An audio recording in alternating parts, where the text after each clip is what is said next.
Assalamualaikum warahmatullahi wabarakatuh. Perkenalkan, nama saya Jusmia dengan NIM 1821041014 dengan kelas konsentrasi arsitek. Video ini bertujuan untuk memenuhi tugas mata kuliah Teori Dasar Arsitektur dan Estetika. Kita masuk pada materi yang pertama, yaitu Creating Architectural Theory John Lang. Bagian 1. Sebagai seorang desainer bangunan atau arsitek, itu bukan suatu hal yang mudah. Untuk merancang ruangan, gedung, perumahan, dan lain-lain merupakan tugas yang sulit karena setiap orang memiliki kriteria tersendiri. Banyak dari mereka yang menuntut agar bangunannya sesuai dengan apa yang mereka inginkan serta yang mereka butuhkan. Padahal lokasi yang dituju untuk membuat bangunan tersebut tidak mendukung. Banyak juga dari mereka yang tidak mampu mengutarakan dengan baik apa yang mereka inginkan. Oleh karena itu, disinilah seorang desainer bangunan atau arsitek dituntut untuk peka terhadap apa yang mereka inginkan. Ini juga merupakan salah satu tujuan penulisan buku ini. Oscar Newman menguraikan prinsip untuk desain pertahanan ruang terbuka yang berbasis pada territorial control. Cara penguraiannya yang sederhanalah yang mampu dipelajari untuk semua pendesain. Penjelasan serta pemahaman yang diberikan mampu membuat sang pendesain sadar mengenai mengapa dia mengambil desain tersebut, serta apa saja hambatan yang akan terjadi ke depannya. Vitruvius, dalam pengembangan teoritis desain, terdapat pernyataan mengatakan bahwa seseorang harus memiliki gambar yang bisa memikat hati. Pernyataan ini makin diyakinkan oleh Vitruvius yang mana merupakan seorang bapak arsitek yang mengemukakan dalam tulisannya bahwa bangunan harus memenuhi 3 persyaratan, yaitu utilitas, venustas, dan firmitas. Ia merupakan seorang arsitek bangunan yang dipilih oleh Raja August pada ribuan tahun lalu. Bagian yang kedua, hal yang diperlukan dalam sebuah pengembangan yaitu teori yang sah, yang mana tujuannya untuk memecahkan masalah desain dan untuk merancang prinsip-prinsip untuk mencapai tujuan tersebut. Metode untuk pengembangan desain, John Alger dan Carl Hayes mengidentifikasi 3 kegiatan utama dalam mengembangkan solusi untuk masalah ini. Yang pertama, tinjauan informasi sejarah. Yang kedua, upaya kreatif individual. Dan yang ketiga, usaha kreatif kelompok. Christopher Alexander, modelnya yang berlaku untuk semua profesi rancangan lingkungan membagi praksis menjadi 2 tahap utama, analitis dan sintesis. Tahap analitis dalam pendekatannya terdiri menguraikan masalah menjadi komponen yang terpisah satu sama lain sebisa mungkin, membentuk suatu hierarki di antara mereka, dan kemudian menemukan pola lingkungan yang memenuhi kebutuhan setiap komponen masalah. Di luar sana, ada banyak metodologi pendesain yang gagal menangkap maksud dari pengetahuan tentang dunia dalam memikirkan proses. Evaluasi sistematis tanpa teori yang kuat untuk mendasarkan prediksi kinerja adalah mustahil. Para perancang pada masa lampau memiliki pemahaman yang luar biasa dan pengambilan keputusan yang tepat. Sebagai contoh, pada awal peradaban, perancang membuat lembah Indus, kuil-kuil yang dibangun di Amerika Tengah dan Selatan. Juga ada gereja katedral di Eropa yang mana pembuatannya itu menuntut pemikiran yang sangat cermat dan sadar diri. Sebagai contoh bisa kalian lihat di sebelah kanan dan kiri. Bisa dilihat di sebelah kanan dan kiri saya, yaitu ada sungai lembah Indus dan kuil. Kemudian kita masuk pada materi selanjutnya, yaitu geometry concept in architectural design. Geometri adalah ilmu dasar tentang bentuk dan urutannya. Dalam sejarah arsitektur, aturan geometris yang didasarkan pada gagasan tentang proporsi dan kesimetrian alat-alat tetap yang dibentuk untuk desain arsitektur. Ruang arsitektural didasarkan pada geometri konsep ruang, terutama dalam proses penciptaan arsitektur. Dipikirkan dalam kaitannya dengan geometrik ruang. Hubungan antara desain arsitektur dan geometri dimulai dengan gagasan harmoni sebagai prinsip untuk semua ilmu dan ciptaan. Analisis pemahaman anti harmoni menunjukkan akar geometris dan ide unggul dari konsep ini untuk semua ilmu dan merancang disiplin ilmu.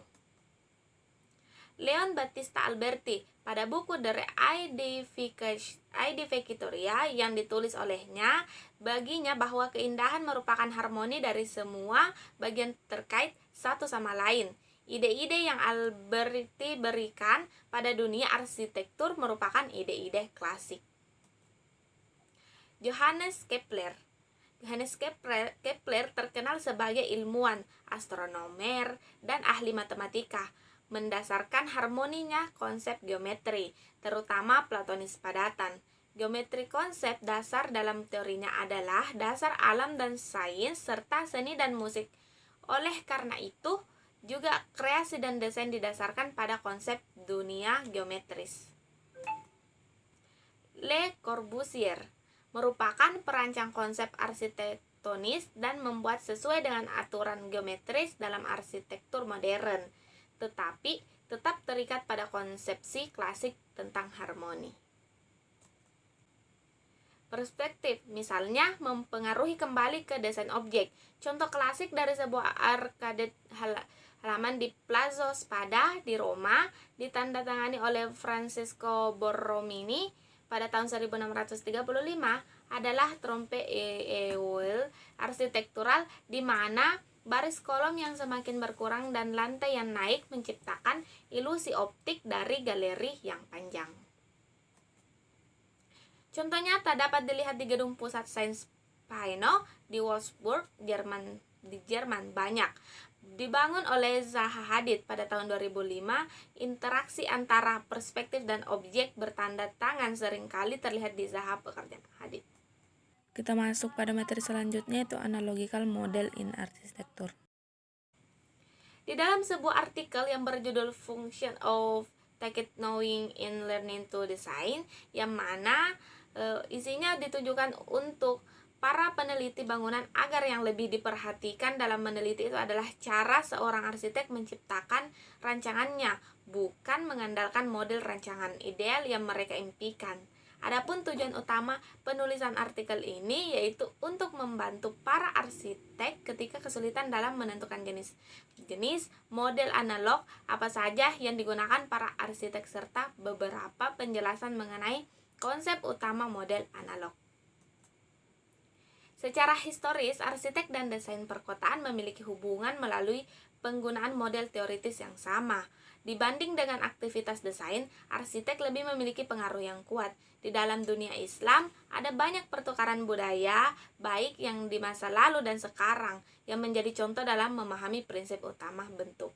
Jika seorang arsitek belum mengetahui cara menafsirkan setiap kategori yang ada, maka bisa dikatakan bahwa pemahaman tentang proses rancangan arsitektur belum lengkap.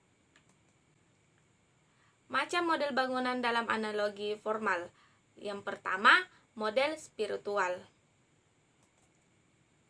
Kemudian model klasik, model militer, model utopia, model organik, model artistik, model linguistik, model komersial, model identitas, dan yang terakhir, model membangun diri. Kemudian kita masuk ke materi selanjutnya, yaitu broadband, pendekatan analogi pada desain arsitektur. Analogi adalah salah satu pendekatan bentuk yang digunakan dalam desain arsitektur. Dalam bukunya Design in Architecture, Geoffrey Broadbent mengatakan bahwa mekanisme sentral dalam menerjemahkan analisa-analisa ke dalam sintesa adalah analogi. Pernyataan ini maksudnya adalah bahwa pendekatan analogi bukan hanya sekedar menjiplak bentuk objek alam yang dianalogikan, tapi diperlukan proses-proses analisis dan mengerangkainya sehingga menghasilkan bentuk baru yang masih memiliki kemiripan visual dengan objek yang dianalogikan.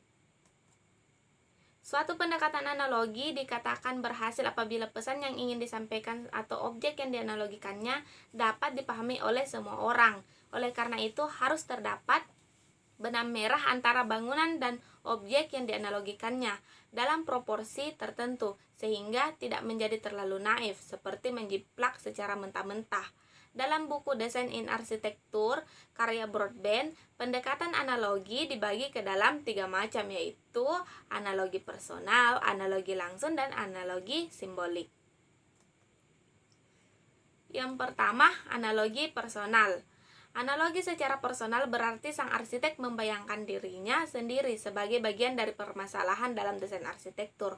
Contohnya, apabila sang arsitek membayangkan dirinya sebagai bangunan yang menghadap ke suatu arah tertentu, bagaimana cahaya matahari yang diterimanya. Apabila ia merupakan sebuah balok, berapa banyak beban atau tekanan yang akan diterima. Apabila berada di tanah miring dan membaringkan diri, bagaimana cahaya matahari yang diterimanya dan bagaimana aliran angin yang melewatinya. Sebagai contoh yaitu Menara Eiffel dan Rohkamkapelle. Yang kedua, analogi langsung. Analogi langsung merupakan analogi yang paling mudah dipahami oleh orang lain. Dalam analogi ini, arsitek menyelesaikan permasalahan dalam desain dengan fakta-fakta dari berbagai cabang ilmu lain yang sudah diketahui umum. Misalnya seperti pengaturan cahaya pada bangunan yang menggunakan prinsip kerja diafragma pada mata. Berikut di sebelah kanan dan kiri merupakan contoh bangunan John Wax Building dan Forum Building di Barcelona. Kemudian contoh berikutnya.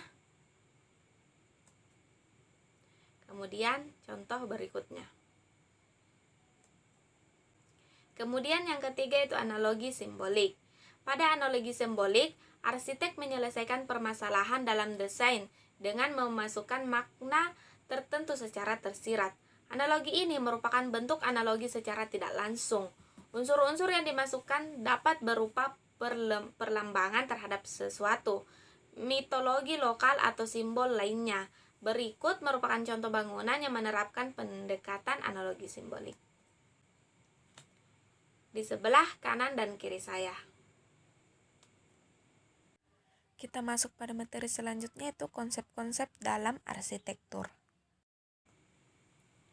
Konsep tidak harus diciptakan oleh arsitek. Konsep serupa dengan gagasan. Dalam arti keduanya merupakan spesifik yang kita miliki sebagai hasil dari suatu pemahaman. Bedanya, suatu konsep memiliki karakteristik khusus. Suatu konsep dalam arsitektur merupakan hal yang ambisius, hasil dari suatu upaya yang terpusat dan imajinatif untuk mempersatukan hal-hal yang tampaknya berbeda. Ada 5 jenis konsep dalam perancangan arsitektur. Yang pertama, analogi.